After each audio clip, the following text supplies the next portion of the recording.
반갑습니다. 로마서 마지막 장입니다.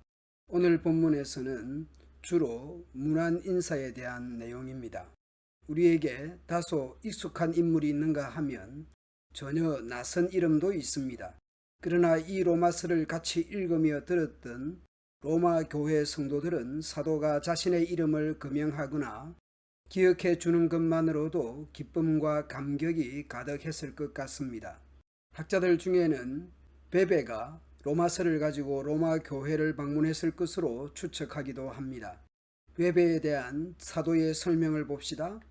베베는 갱그리아 교회의 여자 집사입니다. 베베는 여성이었습니다.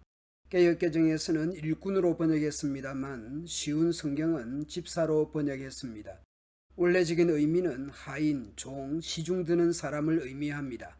같은 단어로 수식하는 디모데, 에바브라, 두기고 등이 있습니다. 따라서 일꾼이라는 단어는 교회의 사역자나 직분자 등에 넓게 사용된 것으로 보입니다.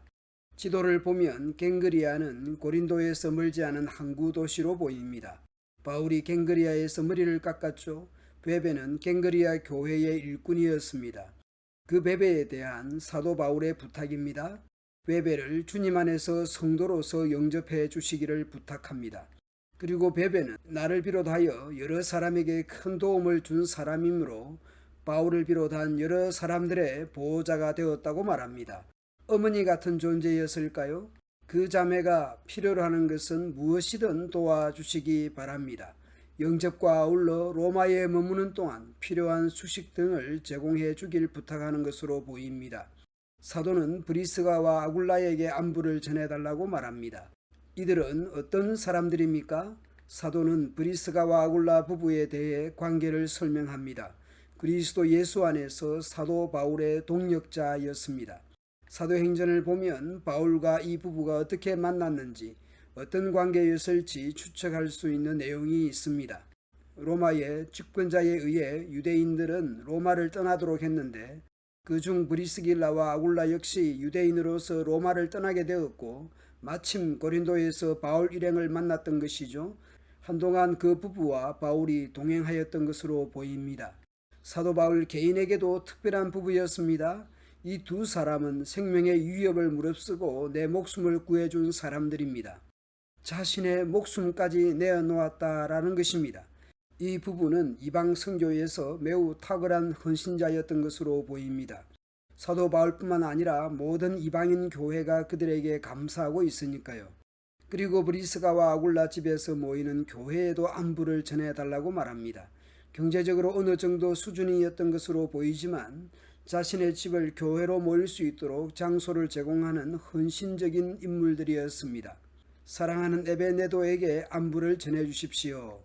그는 아시아 지방에서 처음으로 그리스도를 믿은 사람입니다. 여러분을 위해 수고를 많이 한 마리아에게 안부를 전해 주십시오. 나의 친척이며 한때 나와 함께 감옥에 갇혔던 안드로니고와 유니아에게 안부를 전해 주십시오. 이 두 사람은 사도들 사이에서도 정평이 나 있고 나보다 먼저 그리스도를 믿은 사람들입니다. 주님 안에서 내가 사랑하는 암블리아에게 안부를 전해 주십시오.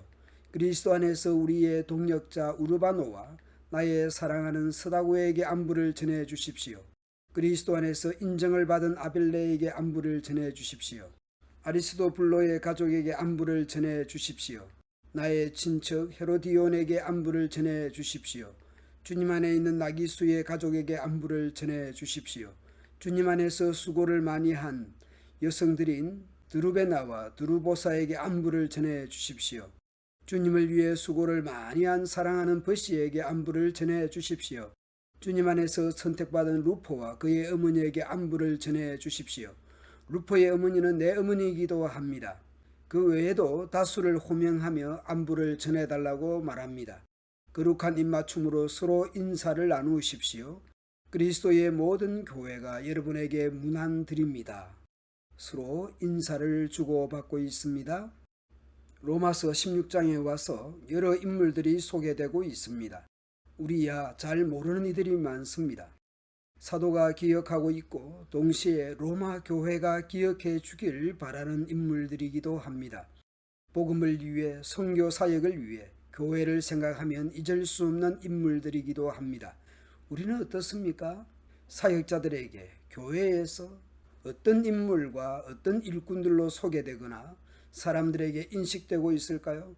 교회를 위해, 복음을 위해, 선교와 영혼 구원을 위해 어떤 헌신과 섬김으로 살아가고 있습니까? 한 줄로, 한 문장으로, 몇 단어로든지 소개받을 내용을 가지고 있는 것 같습니까? 내 입으로 자랑하는 것이 아니고 말이죠. 오늘도 직장과 학업으로 바쁜 생활 중에도 하나님 나라를 위하여, 복음을 위하여 하나님 앞과 사람 앞에서 인정과 칭찬 들을 수 있도록 살아가면 좋겠습니다. 감사합니다.